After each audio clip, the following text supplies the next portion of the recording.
Good afternoon to all nursing aspirant. 3M nursing classes में आपका स्वागत है। आज की वीडियो में हम डिस्कस करते हैं नोरसेट 8 के स्टडी प्लान के रिगार्डिंग कि कैसे हम नोरसेट 8 की प्रिपरेशन करें ताकि हमें स्टडी का बर्डन भी ना हो और हमारा कंप्लीट सिलेबस भी कवर हो जाए। तो नोरसेट जो प्री का एग्जाम है 8 का वो 12 अप्रैल को होने वाला है। एम्स 12 अप्रैल को कंडक्ट करने वाला है, तो उसके लिए हमारे पास लगभग 35 से 38 दिन अवेलेबल है स्टडी को प्लान करने के लिए। तो इन 35 से 38 दिन को हम कैसे यूटिलाइज करें, कैसे इनमें हम स्टडी करें कि हमारा कंप्लीट सिलेबस भी कवर हो जाए और हमारा सिलेक्शन भी हो जाए। तो जो एग्जाम है अपना वो होना है 12 अप्रैल को। 12 अप्रैल को प्री का एग्जाम होना है। 35 से 38 डेज बचे हुए हैं हमारे पास। तो इन 35 से 38 दिन में ही हमें अपनी स्टडी का प्लान करना है और इतना अच्छे से प्लान करना है कि हमारा सब कुछ सारा सिलेबस कवर हो जाए। तो हम लगभग 35 दिन का स्टडी प्लान बनाते हैं और उसके अकॉर्डिंग हम स्टडी करते हैं ताकि हमारा कंप्लीट सिलेबस भी कवर हो जाए, सब मेजर और माइनर सब्जेक्ट्स भी कवर हो जाए। तो 35 डेज का हम प्लान बनाते हैं।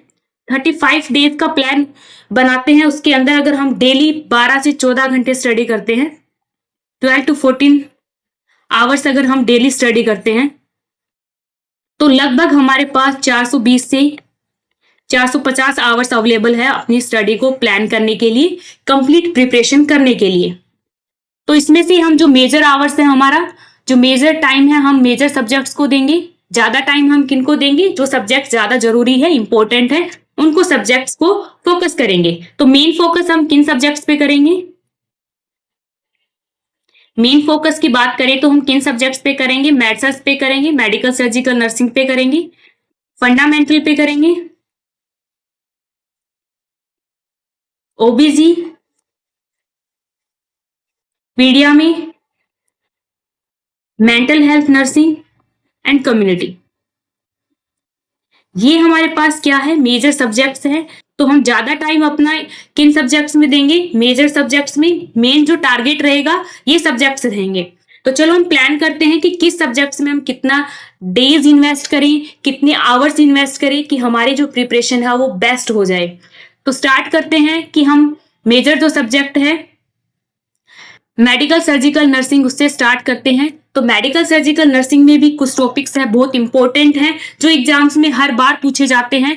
वो मेजर टॉपिक्स, उनमें हम ज्यादा टाइम देंगे। कुछ टॉपिक्स माइनर है, उनमें से भी क्वेश्चन आते हैं, बट मेजर टॉपिक से ज्यादा क्वेश्चन आते हैं। तो हम अपना ज्यादा टाइम किस में देंगे? मेजर टॉपिक्स में देंगे। तो एमएसएन का हम प्लान करते हैं, लगभग हम 13 से 14 दिन में हम अपनी एमएसएन को कंप्लीट कर लेंगे। 13 to 14 डेज का टारगेट बना के चलो कि इतने दिन में हमारी एमएसएन जो है कंप्लीट होनी चाहिए। तो चलो सबसे ज्यादा टाइम हम मेजर टॉपिक्स में देंगे। तो एंडो में हम लगभग 1 डे देते हैं, कार्डियो में आप 2 दिन दो, ब्लड में 1 दिन दो, रेस्पिरेटरी सिस्टम में 1 दिन दो, नर्वस सिस्टम में भी आप 1 दिन दो। नर्वस सिस्टम में आप 1 से 2 दिन दे सकते हैं क्योंकि नर्वस सिस्टम काफी इंपॉर्टेंट होता है। कार्डियो के बाद नर्वस सिस्टम से काफी क्वेश्चंस पूछे जाते हैं, तो लगभग आप 2 दिन नर्वस सिस्टम में दे सकते हैं।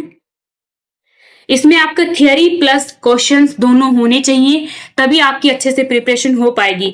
ओनली आप थियरी कर रहे हो या ओनली क्वेश्चंस कर रहे हो तो आपकी प्रिपरेशन अच्छे से नहीं कर पाओगे और जो आपके कॉन्सेप्ट्स है वो क्लियर नहीं हो पाएंगे। रीनल सिस्टम आपका 1 दिन में ऑलमोस्ट कवर हो जाता है, जीआई भी ऑलमोस्ट आपका 1 दिन में कवर हो जाएगा। तो जितने भी आपके जो मेजर सब्जेक्ट्स हैं इनमें आपके लगभग 9 डेज में आप ये कवर कर लोगे। तो आपके मेजर सब्जेक्ट्स 9 डेज में कवर हो जाएंगे, मतलब आपके लगभग 100 से 130 आवर्स में आपके ये जो मेजर टॉपिक्स हैं एमएसएन के वो कवर हो जाएंगे। अब हमने प्लान किया है कि एमएसएन हमारे 13 से 14 दिन में कंप्लीट होनी चाहिए ताकि हम अदर सब्जेक्ट्स को भी टाइम दे पाए। पहले हम मेजर जो टॉपिक्स है वो करते हैं ताकि मेंटली हम क्या हो जाए, स्टेबल हो जाए, जो बर्डन है वो कम हो जाए कि हाँ हमने मेजर टॉपिक्स कवर कर लिए हैं। तो 9 डेज में आप एमएसएन के जो भी मेजर टॉपिक्स है वो कवर करो। उसके बाद बचे हुए जितने भी दिन है, 4 दिन 5 दिन आपके पास बचे हुए हैं, उसमें आप माइनर जो टॉपिक्स है, माइनर सिस्टम्स हैं, उनको कवर करो। तो माइनर टॉपिक्स में आप 4 से 5 दिन दे दो लगभग। इतने दिन में आपकी ये कंप्लीट होने चाहिए। तो स्किन उनको में आप एक दिन लगा लो, IENT में आप एक दिन दे सकते हैं, सेल टिश्यू को एक दिन में आप रिवाइज करो, प्लस क्वेश्चंस को भी करो, मस्कुलोस्केलेटन में भी आप एक दिन दो। तो लगभग आपके 4 डेज के अंदर ये कंप्लीट होना चाहिए। 48 से 50 आवर्स के बीच में कंप्लीट MSN आपकी होनी चाहिए। तो 13 to 14 डेज में आपका MSN जो है वो कंप्लीट कवर होना चाहिए। सारे जितने भी मेजर और माइनर टॉपिक्स है वो सब कवर होने चाहिए। तो अब देखते हैं इसको हम, अगर दिन में हम 12 से 14 घंटे स्टडी करते हैं, देखो इतना तो आपको करना पड़ेगा क्योंकि हमारे पास सिर्फ 35 डेज लेफ्ट है।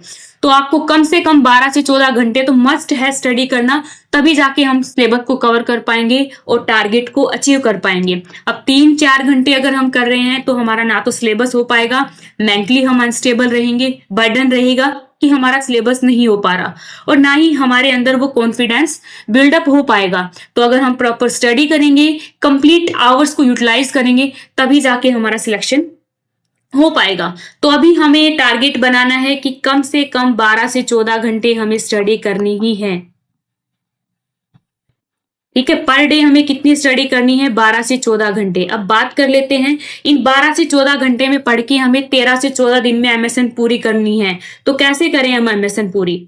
एक तो आप टारगेट बनाओ, जब भी आप अर्ली मॉर्निंग में वेकअप करते हो, उठते हैं आप अर्ली मॉर्निंग में, आपको सबसे पहले रिविजन करना है। 1 आवर आप ले लो अपना रिवीजन का। जो आपने पहले दिन जो भी आपने कुछ याद किया है, जो भी किया है, स्टडी की है, उसको एक बार रिवाइज करो। क्योंकि जब भी आप सुबह उठते हो आपका माइंड बिल्कुल फ्रेश होता है, उस टाइम पे आप रिवाइज करोगे तो आपकी जो मेमोरी है वो इंक्रीज होगी, शार्प होगी, और आपको वो अच्छे से याद रहेगा। तो फर्स्ट जो 1 आवर है, आप जब उठते हो सुबह तो आप एक रिवीजन लो जो आपने पहले क्लासेस में किया है। 5 घंटे आप थियोरी के लो, जो भी आप सब्जेक्ट कर रहे हो, जैसे आप MSN का टॉपिक कर रहे हो, कार्डियो कर रहे हो, आप 5 घंटे आप थियोरी को रिवाइज करो। ठीक है, अच्छे से रिवाइज करो आप, क्योंकि सफिशिएंट टाइम है हमारे पास। जितने भी आवर्स है दिन में 12 से 14 घंटे, उसमें आप अच्छे से पहले थियोरी रिवाइज करो, उसके बाद आप क्वेश्चंस को सोल्व करो। तो अगर आप 5 से 6 घंटे थियोरी रिवाइज कर रहे हो तो उसके बाद आपके पास 6 से 7 घंटे क्वेश्चंस के लिए बच जाते हैं। देखो, ना तो केवल थियोरी से काम चलेगा, ना ही केवल क्वेश्चन से काम चलेगा, आपको दोनों करने पड़ेंगे सिलेक्शन देने के लिए। आप थियोरी को पहले अच्छे से डीपली स्टडी करो, बार बार हर जगह से करने की जरूरत नहीं है। आपके पास अगर आपके नोट्स है या फिर आप कोई भी नोट्स फॉलो कर रहे हो, सिर्फ एक ही नोट से अच्छे से रिवाइज करो, हर जगह से करने की जरूरत नहीं है। एक जगह से अच्छे से रिवाइज करो, फिर आप क्वेश्चंस को सोल्व करो। क्वेश्चंस आपको टारगेट बना लो कि आपको दिन में 600 से 700 क्वेश्चंस तो करने ही करने हैं। अगर आप इतना टारगेट बनाओगे तो आपके एक टॉपिक के अंदर इतने ही क्वेश्चंस बनते हैं, ऑलमोस्ट सारे क्वेश्चंस है वो कवर हो जाएंगे। तो क्वेश्चंस के लिए आपको सबसे पहले अपनी बेसिक बुक पकड़नी है, PR यादव को पकड़ो, आप वहां से सारे क्वेश्चन सोल्व करो। इससे आपका क्या बेनिफिट होगा कि इजी टू हार्ड हर लेवल के क्वेश्चन आप सोल्व कर लोगे। प्रीवियस ईयर्स में आए हुए क्वेश्चन भी आप सोल्व कर पाओगे PR को अगर आप सोल्व कर रहे हो तो। उसके बाद आप टारगेट, अगर टारगेट आपके पास नहीं है तो एंक्लेक्स तो मस्ट है। एक बार आप एंक्लेक्स को सोल्व कर लो, ठीक है, एंक्लेक्स को भी सोल्व करो PR को करने के बाद। ठीक है, आप PR कर रहे हो, उसके बाद अगर आप एंक्लेक्स कर रहे हो तो आपके कॉन्सेप्ट जो है वो और भी अच्छे से क्लियरिफाई होंगे। एक मैं आपको सजेस्ट करूंगी, जब भी आप एंक्लेक्स के क्वेश्चंस कर रहे हो तो आप एक हल्की सी नजर जो इसके जो मेजर पॉइंट्स होते हैं एंक्लेक्स बुक में, जो हाईलाइटेड पॉइंट्स होते हैं, उनको भी आप एक बार रिवाइज कर लो, क्योंकि उन्हीं से डायरेक्ट क्वेश्चन भी बन जाते हैं। ठीक है, मल्टीपल चॉइस जो क्वेश्चंस होते हैं, मल्टीपल रिप्लाई जो क्वेश्चंस होते हैं, वो एंक्लेक्स से बनते हैं। तो आप एक बार उनको, जो भी हाईलाइटेड पॉइंट्स होते हैं, इनको एक बार रिवाइज कर लो, तो आपके जो कॉन्सेप्ट है वो और भी ज्यादा स्ट्रॉन्ग होंगे। तो ये सब था अपना MSN के रिगार्डिंग कि हम डेली अगर 12 से 14 घंटे स्टडी करें और तो हम MSN को 13 से 14 दिन में कंप्लीट कर सकते हैं, मेजर टॉपिक्स भी और MSN की माइनर टॉपिक्स भी। ठीक है, लगभग 9 से 10 दिन में आप मेजर टॉपिक्स कवर करो, 4 से 5 दिन में माइनर टॉपिक्स कंप्लीट करो, थियोरी प्लस क्वेश्चंस। ठीक है, इसके बाद भी आपके पास टाइम है तो आप एक प्रीवियस ईयर क्वेश्चन को सोल्व करो। ठीक है, या फिर आप कहीं से क्यूज ले रहे हो या फिर कोई भी टेस्ट दे रहे हो तो आप वो भी कर सकते हो, बट इसके बाद एक एक करो। ठीक है, इससे क्या होगा, आप लोगों में कॉन्फिडेंस आएगा कि हाँ मैंने ये चीज की है। ठीक है, तो मुझे इतना कर पा रही हूं मैं या कर पा रहा हूं, तो आपको पता चलेगा कि वेयर यू आर स्टैंडिंग, कि आपकी प्रिपरेशन किस लेवल पे है, कहां तक आप प्रिपेयर हो चुके हो। ठीक है, तो एक बार अपना टेस्ट भी लेके देखो। और जब भी अर्ली मॉर्निंग में वेकअप करते हो, आप उठते हो, उस टाइम पे आपको जो भी आपने पहले दिन पढ़ा है उसको रिवाइज करना है। चलो ठीक है, एमएसएन को हम कवर कर लेंगे 13 से 14 दिन में। उसके बाद हमारे पास अदर सब्जेक्ट्स बचते हैं। उसके अंदर सेकंड मेजर सब्जेक्ट आता है हमारे पास फंडामेंटल।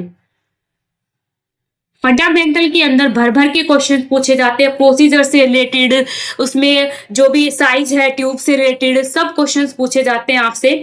तो फंडामेंटल एक बहुत ही मेजर टॉपिक है, इसमें पोजीशंस, प्रोसीजर सब कुछ पूछा जाता है आपसे। ठीक है, हमारे जो भी नर्सिंग रोल रिस्पॉन्सिबिलिटी होती है, हर प्रोसीजर में बार बार क्वेश्चंस पूछे जाते हैं उनसे घुमा घुमा के। तो फंडामेंटल भी एक मेजर सब्जेक्ट है, तो इसको हम लगभग 7 दिन में कवर कर लेना है। ठीक है, लगभग 7 दिन में हम फंडामेंटल को कवर कर लेंगे। वही अगर हम 12 से 14 घंटे स्टडी करते हैं तो लगभग हम 72 से 84 आवर्स में हम फंडामेंटल को कवर कर पाएंगे। इसमें आपको थियोरी प्लस क्वेश्चंस, ठीक है, सेम वही पैटर्न आप अर्ली मॉर्निंग में रिवाइज करो जो आपने पहले किया है। उसके बाद आप थियोरी की बुक उठाओ, नोटबुक जो भी आपके पास नोट्स अवेलेबल है वट एवर, उसको उठा के आप रिवाइज करो अच्छे से, सब कॉन्सेप्ट को क्लियरिफाई करो। उसके बाद आप आ जाओ क्वेश्चंस पे। ठीक है, क्वेश्चंस आप करो, दिन में 600 से 700 का टारगेट बनाओगे तो लगभग आपके 7 दिन में लगभग अप्रोक्सीमेटली 4000 क्वेश्चंस आप सोल्व कर पाओगे फंडामेंटल की। ठीक है, तो इतना आपको रिवाइज करना है। एक प्रीवियस ईयर क्वेश्चन जो है वो डेली सोल्व करो ताकि आपका कॉन्फिडेंस बिल्डअप हो कि पहले क्या आया है और मैं कितना सोल्व कर पा रहा हूं, कितना एबल हूं उस चीज को सोल्व करने में। चलो, फंडामेंटल हो चुका है। अब अदर मेजर सब्जेक्ट्स भी बात करते हैं फंडामेंटल के बाद। ओबीजी, ओबीजी से भी काफी इंपॉर्टेंट क्वेश्चंस आते हैं। कई बार तो ओबीजी से 5 से 10 क्वेश्चंस कवर हो जाते हैं, तो इसको भी आपको हल्के में नहीं लेना है। ओबीजी को आप 2 दिन लो, 2 दिन के अंदर आपको थियोरी प्लस क्वेश्चंस, अगर आप 12 से 14 घंटे स्टडी कर रहे हैं तो हमारी जो ओबीजी है 24 से 48 घंटे में कवर हो जाएगी। उसके बाद हम बात करते हैं मेंटल हेल्थ नर्सिंग की। इसको भी आप 2 दिन में कवर करो। पीडिया को आप 1 दिन में कवर करने की कोशिश करो। माइक्रो प्लस जो न्यूट्रिशन है उसको भी आप 1 दिन में कवर करें। थियोरी प्लस क्वेश्चन, सब में आपको क्वेश्चंस मस्ट हैं क्योंकि हमारे पास इतना ही टाइम है। देखो, अगर हम बहुत ही रिलैक्स होके करेंगे कि चलो आज हमने थियोरी कर ली है, कल हम क्वेश्चंस कर लेंगे, सिलेबस नहीं हो पाएगा और आप ओवरबर्डन फील करोगे। तो इससे अच्छा है आप अपना टाइम टेबल बनाएं, एक फिक्स टाइम टेबल। 12 से 14 घंटे, 14-15 घंटे तो आपको स्टडी करनी ही करनी है, तब जाके आपका 1 महीने में सिलेबस कंप्लीट होगा। तो फार्मा को हम लगभग 1 दिन दे लेते हैं। ठीक है, 1 दिन के अंदर आप कोशिश करो कि फार्मा को कवर कर पाओ। ओटी आईसीयू काफी इंपॉर्टेंट टॉपिक है। ओटी आईसीयू, इमरजेंसी, इनसे आपके क्वेश्चन पूछे जाते हैं। वैसे तो आपके फंडामेंटल में कवर हो जाएंगे, लेकिन एक बार फिर से आप 1 दिन अलग से इस चीज को दो, आप अलग से कवर करो क्योंकि इसमें काफी क्वेश्चंस पूछे जाते हैं। ओटी आईसीयू, इमरजेंसी, इन्फेक्शन, यहां से क्वेश्चंस बनते हैं आपके, तो इसको भी आप 1 दिन दो, थियोरी के लिए क्वेश्चंस भी सोल्व करो। ठीक है, उसके बाद रिसर्च मैनेजमेंट एजुकेशन, इसके लिए आपको रिसर्च मैनेजमेंट एजुकेशन के लिए आप 2 दिन ले सकते हैं क्योंकि यहां से भी क्वेश्चन बन जाते हैं। देखो, एग्जामिनर का कुछ नहीं पता कि क्वेश्चंस कहां से बन जाएं। ठीक है, अगर हम इन सब्जेक्ट्स को एक बार रिवाइज करने में हमारा कुछ नहीं जा रहा, अच्छी प्रिपरेशन होगी, हमारे कॉन्फिडेंस बिल्डअप होगा, तो आप इन सब्जेक्ट्स को भी आप 2 दिन दे लो ताकि अगर क्वेश्चन आए एग्जाम में तो हम छोड़ के ना आए। उसके बाद हम बात करें प्री की, तो प्री की आपको पता है 80 क्वेश्चन जो है नर्सिंग से आएंगे, 20 क्वेश्चन जो है नॉन नर्सिंग से आएंगे। तो अब 20 नंबर को लेने के लिए, 20 क्वेश्चंस के लिए हमें मैथ, रीजनिंग, जीके तो करनी ही पड़ेगी। तो मैथ, रीजनिंग, जीके के लिए आपको 3 दिन आराम से इसको करो, 1-2 क्वेश्चन सोल्व करो, मैथ की कुछ ट्रिक्स होती हैं उनको देखो, रीजनिंग देखो, नॉर्मल जो है उस चीज को आप सोल्व करो ताकि 20 क्वेश्चंस में से हम अटेम्प्ट कर पाए। अब उसके बाद इमेज और वीडियो बेस, हो सकता है इमेज और वीडियो बेस्ड क्वेश्चन ना आए, बट हो सकता है कि आ भी जाएं, तो क्या करेंगे हम? तो इससे अच्छा ये है कि हम अपनी प्रिपरेशन को लेके चलें, एक दिन आपको देने में आपका ही फायदा है, कोई नुकसान नहीं है। तो इमेज और वीडियो बेस्ड क्वेश्चंस को भी आप एक दिन दो, अच्छे से उनको देखो, डायग्राम्स को समझो, कौन सा डायग्राम किस चीज को रिप्रेजेंट कर रहा है। क्योंकि देखो कभी कभी आप लोगों ने देखा होगा नोट सेट में 10-10 क्वेश्चन भी पूछ लेते हैं इमेज बेस्ड, ठीक है, 5 से 10 क्वेश्चन पूछ लेते हैं, तो उस टाइम पे हमारे लिए मुश्किल हो जाता है। तो एक दिन आप उस चीज को दो, इमेज और वीडियो बेस्ड क्वेश्चन को भी। तो ये लगभग अगर हम इस पैटर्न में प्रिपरेशन करेंगे तो हमारे minor subjects plus major subjects cover हो जाएंगे। तो मेजर जो सब्जेक्ट मेजर टाइम है वो आपको एमएसएन में और फंडामेंटल में देना है, बाकी सब्जेक्ट्स में भी आपको टाइम डिवाइड करके कवर करना है, छोड़ना कुछ भी नहीं है, ओवरबर्डन नहीं होना है। आपको जितना हो सके उतना टाइम अब स्टडी में देना है। अगर हम इस पैटर्न से प्रिपरेशन करेंगे, इस स्टडी प्लान से अगर हम प्रिपरेशन करेंगे तो हमारा सारे सिलेबस कवर हो जाएगा, सब सब्जेक्ट्स कवर हो जाएंगे, माइनर प्लस मेजर। 35 डेज लगभग हमारा ये प्लान कंप्लीट हो जाएगा। हम सब सिलेबस को, सब सब्जेक्ट्स को रिवाइज कर चुके होंगे 35 डेज के बाद। उसके बाद हम बात करते हैं 2 दिन के लिए आप रिवीजन लो। रिवीजन जो हमने स्टार्टिंग में किया है एमएसएन फंडा, क्योंकि आपने इतने सब्जेक्ट्स किए उसके बाद तो हो सकता है आप उस चीज को भूल जाओ, तो उस चीज को दोबारा से रिवाइज करने के लिए आप 2 दिन लो। जिस चीज में आपको लग रहा है कि डेफिशिएंसी है, मुझे उस टॉपिक को या उस पर्टिकुलर सब्जेक्ट को रिवाइज करना चाहिए, आप उसको रिवाइज करो अच्छे से। उसके बाद एक दिन आप लो रेस्ट, एक दिन आप रेस्ट लो, एग्जाम के लिए प्रिपेयर करो आप एडमिट कार्ड वगैरह, ठीक है, एग्जाम के लिए प्रिपरेशन करो, एडमिट कार्ड वगैरह रेडी करो।